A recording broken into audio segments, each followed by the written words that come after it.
Eu juro pra vocês que eu gosto de musical, mas 2024 tá forçando a barra, viu?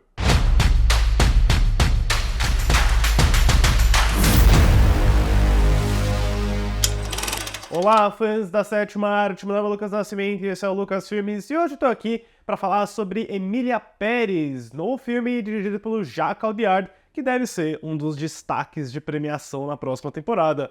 Mas antes eu pedi para você curtir esse vídeo, se inscrever no canal e ativar o sininho para não perder notificação dos próximos vídeos. Bom, é isso aí, pessoal, estamos no finalzinho do ano, então é aquela temporada dos filmes que vão tentar disputar uma vaga pelo Oscar. A gente já conferiu alguns aí ao longo desses últimos meses e semanas, né? Na verdade, desde que o Duna Parte 2 estreou lá em março, a gente já tá meio que prestando atenção nesse modo aí de falar dos seus filmes hipados e aguardados. E o Emília Pérez, que estreou no Festival de Cannes esse ano, ele venceu um prêmio inédito lá, né? Ele venceu melhor atriz, mas ele premiou 4 atrizes do elenco. É um desses aí que tá no radar há um tempo, é uma produção francesa, que é o representante da França para a categoria de melhor filme internacional. Curiosamente, todo falado em espanhol, não tem uma palavra de francês nesse filme, e eu acho que deveria ter algum tipo de regularização para isso, mas parte aí de um projeto original do Jacques Audiard, que já fez filmes como O Profeta, Ferrugem e Osso, The Sisters Brothers,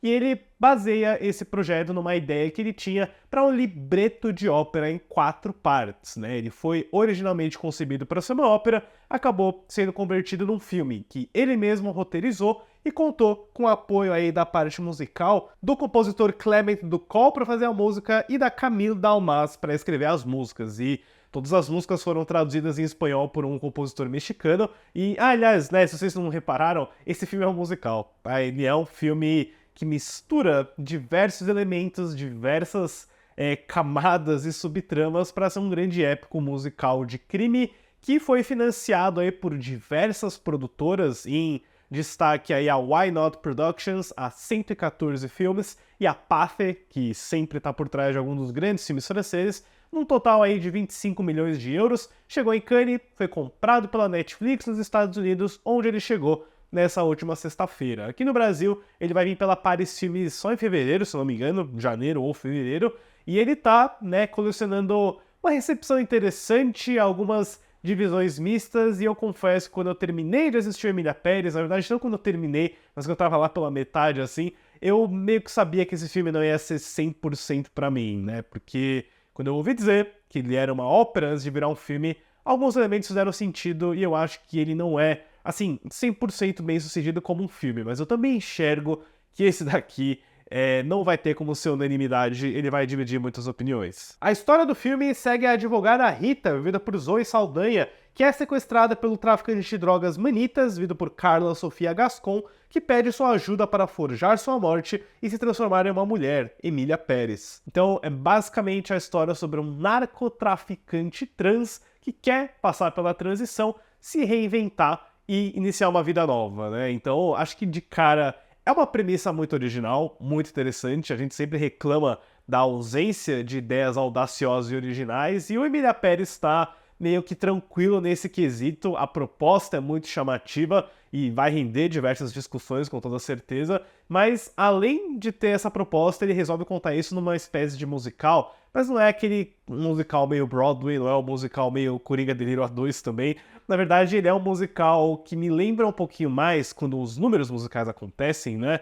Os Miseráveis do Tom Hooper, onde conversas simples e mundanas começam a ser cantadas e musicadas. E, pessoalmente, esse é o tipo de musical que eu menos gosto, e ele soa esquisito e artificial quando ele começa aqui, porque às vezes você tem a Zoe Saldanha e um médico conversando e só um trecho do diálogo deles começa a ser cantado. Aí o resto do diálogo é normal. Então ele tá disparando assim elementos que podem ser musicais, elementos que às vezes funcionam. Tem um número onde a Zoe Saldanha tá tendo uma reunião com representantes de ministros e governos para uma espécie de arrecadação de fundos. Eu vou chegar nesse elemento da história depois, mas que aí é interessante, né? Você vê que a iluminação muda, a fotografia do Paul Guilherme é bem acertada em escolher os pontos onde a estética dele vai ser diferente, e às vezes é só um holofote que apaga, por exemplo, para destacar uma conversa da Zoe Saldana com a Carla Sofia Gascon. Então isso é interessante, eu acho que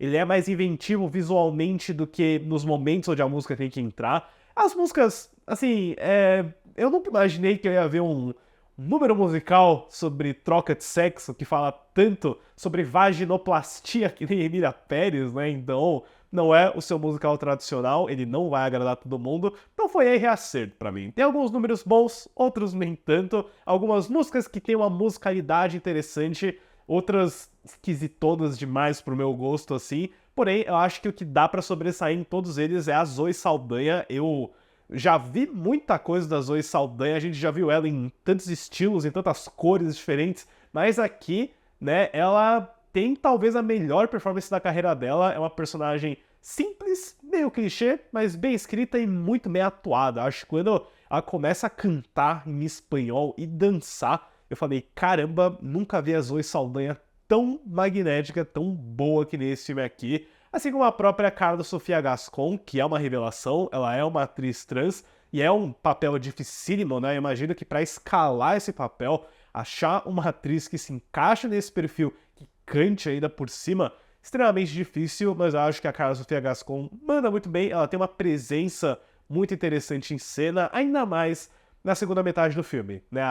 A transição e a criação da Emília Pérez é um elemento que foi mais rápido do que eu esperava, é quase como se fosse o primeiro ato, e aí você ainda tem muito filme que vem depois, e esse restante do filme, pra mim, se perde um pouco, porque a Emília Pérez resolve ajudar as famílias que ela afetou quando ela era humanitas, né? Então, pessoas desaparecidas, pessoas que perderam a vida pro crime, e ela resolve apostar na filantropia, ainda trabalhando com a Rita da Zoe Saldanha. Aí todo esse elemento do filme me pareceu um pouquinho mais jogado, ainda mais quando a gente tem que acompanhar a ex-esposa do Manitas, que é a Jessia, vivida pela Selena Gomez. E eu sei que a Selena Gomez tem seus fãs aí, mas eu achei de longe o aspecto mais descartável e que não serve pra muita coisa do filme inteiro, ainda mais quando ela tem seus números musicais, quando ela tem uma subtrama amorosa com um bandidão vivido pelo Edgar Ramírez. Tudo isso não funcionou pra mim, assim como a própria subtrama amorosa que a Emília Pérez tem com uma outra personagem que é inserida, sabe, nos 45 do segundo tempo. Aí eu falei, putz, se perdeu total. Eu acho que ele parte de um ponto muito interessante, com uma ótima protagonista com a Zoe Saldanha e a própria audácia dessa história, né? A gente tá tão acostumado com filmes aí de narcotráfico, os narcos da vida, os Breaking Bad da vida, e você traz esse elemento trans, isso é algo que vai gerar discussão, e eu acho que até certo ponto o filme faz bem, mas não com o número musical, na minha opinião. E eu juro pra vocês que eu não tenho nada contra o musical, mas acho que os exemplares que a gente teve em 2024 estão forçando a barra, não estão sabendo muito bem quando e como executar esse tipo de passagem, mas eu admiro, assim, por um lado, o que o Jacques Audiard estava tentando fazer, né? É um filme bem diferente, dá pra ver que ele parte aí de uma linguagem que não era para ser necessariamente cinema, mas que ele encontrou e adaptou para o estilo de história que ele foi tentar contar, né? Eu acho que é um experimento interessante, ele tem alguns elementos muito bons, mas para mim que não funcionam muito como um filme em si, como uma narrativa. Ainda mais na segunda metade, o desfecho da história eu achei bem ruim, eu achei...